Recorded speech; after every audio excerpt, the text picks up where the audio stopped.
Chapter 11. Who Stole the Tarts? That looks delicious. Oh, okay, so this must be the court. There's a king and queen. We got a card with chains and a chain ball. What are these things over here? Oh my gosh, they look like little Easter candies. We've got looks like ducks and gummy bears. Wow. The king and queen of hearts were seated on their throne when they arrived, with a great crowd assembled about them, all sorts of little birds and beasts, as well as a whole pack of cards. The knave was standing before them in chains, with a soldier on each side to guard him, and near the king was the white rabbit, with a trumpet in one hand and a scroll of parchment in the other. In the very middle of the court was a table, with a large dish of tarts upon it. They looked so good that it made Alice quite hungry to look at them. "I'd wish they'd get the trial done," she thought, "and hand round the refreshments." But there seemed to be no chance of this, so she began looking at everything about her to pass away the time. Alice had never been in a court of justice before, but she had read about them in books, and she was quite pleased to find that she knew the name of nearly everything there. "That's the judge," she said to herself, "because of his great wig." The judge, by the way, was the king, of course. And as he wore his crown over the wig, he did not look at all comfortable, and it was certainly not becoming. "And that's the jury box," thought Alice. "And those 12 creatures." She was obliged to say creatures, you see, because some of them were animals, and some were birds. "I suppose they are the jurors." She said this last word 2 or 3 times over to herself, being very proud of it, for she thought, and rightly too, that very few little girls of her age knew the meaning of it at all. However, jurymen would have done just as well. The 12 jurors were all writing very busily on slates. "What are they doing?" Alice whispered to the griffin. "They can't have anything to put down yet, before the trial's begun." "They're putting down their names," the griffin whispered and replied, "for fear they should forget them before the end of the trial." "Stupid things!" Alice began in a loud, indignant voice. But she stopped herself hastily, for the white rabbit cried out, "Silence in the court!" And the king put on his spectacles and looked anxiously round to make out who was talking. Alice could see, as well as if she were looking over their shoulders, that all the jurors were writing down stupid things on their slates, and she could even make out that one of them didn't know how to spell stupid, and that he had to ask his neighbor to tell him. Oh my gosh. "A nice muddle their slates will be in before the trial's over," thought Alice. Wow. One of the jurors had a pencil that squeaked. This, of course, Alice could not stand, and she went round the court and got behind him, and very soon found an opportunity of taking it away. She did it so quickly that the poor little juror, it was Bill the lizard. Of course it was Bill. Everything bad happens to Bill. Poor Bill could not make out at all what had become of it. So, after hunting all about for it, he was obliged to write with one finger for the rest of the day. And this was of very little use, as it left no mark on the slate. Poor little guy. Oh my gosh, I felt bad. "Herald, read the accusation," said the king. On this, the white rabbit blew 3 blasts on the trumpet, and then unrolled the parchment scroll, and read as follows.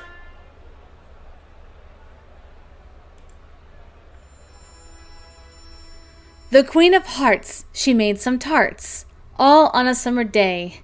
The Knave of Hearts, he stole those tarts, and took them quite away." "Consider your verdict," said the king to the jury. "Not yet, not yet," the rabbit hastily interrupted. "There's a great deal to come over that." "Call the first witness," said the king.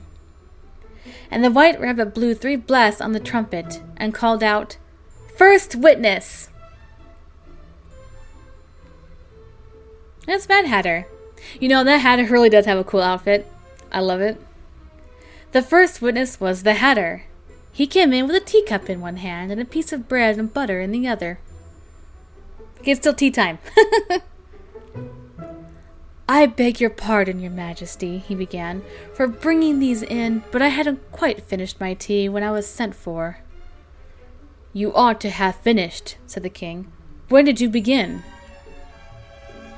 The Hatter looked at the March Hare, who had followed him with the Dormouse. 14th of March, I think it was, he said. 15th, said the March Hare. 16th, said the Dormouse. "Write that down," the king said to the jury. And the jury eagerly wrote down all 3 dates on their slates, and then added them up, and reduced the answer to shillings and pence. "Take off your hat," the king said to the Hatter. Wow, that's like a sin for the Hatter, because that's like him. "It isn't mine," said the Hatter. "Stolen!" the king exclaimed, turning to the jury, who instantly made a memorandum of the fact. Sorry, that's a weird word. "I keep them to sell," the Hatter added as an explanation. "I've not of my own. I'm a Hatter." Here the queen put on her spectacles and began staring at the Hatter, who turned pale and fidgeted. I turned pale. You think the queen would be like the one that's like running the court, because she's the one that has the issues, right? "Give your evidence," said the king, "and don't be nervous, or I'll have you executed on the spot." Wow, he's just as mean as the queen. Unless, of course, he's just trying to please her because everyone knows how mean she is. This did not seem to encourage the witness at all. He kept shifting from one foot to the other, looking uneasily at the queen, and in his confusion he bit a large piece out of his teacup instead of the bread and butter. Ouch! Whoopsie! Just at this moment, Alice felt a very curious sensation, which puzzled her a good deal until she made out what it was. She was beginning to grow larger again. She thought at first she would get up, and leave the court, but on second thoughts she decided to remain where she was as long as there was room for her. "I wish you wouldn't squeeze so," said the Dormouse, who was sitting next to her. "I can hardly breathe." "I can't help it," said Alice very meekly. "I'm growing." "You've no right to grow here," said the Dormouse. "Don't talk nonsense," said Alice more boldly. "You know you're growing too." "Yes, but I grow at a reasonable pace," said the Dormouse. "Not in that ridiculous fashion." And she got up very sulkily and crossed over to the other side of the court. She's a cute Dormouse. I like the way she looks too.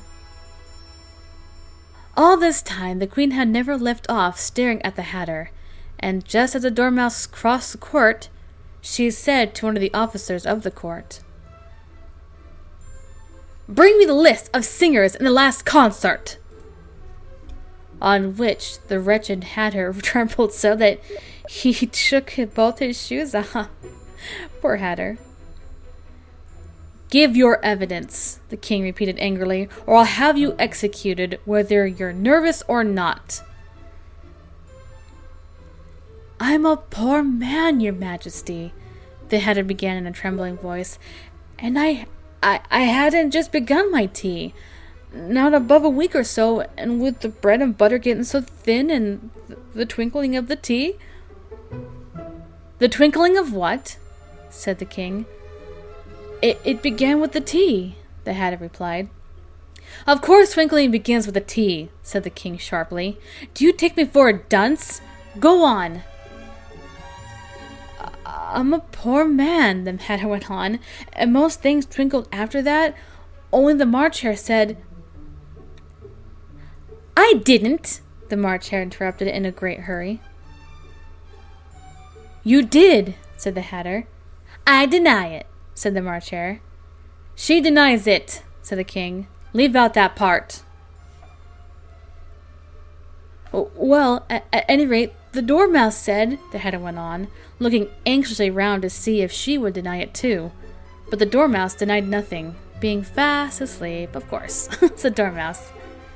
After that, continued the hatter, I cut some more bread and butter. But what did the Dormouse say? One of the jury asked. That I can't remember, said the hatter.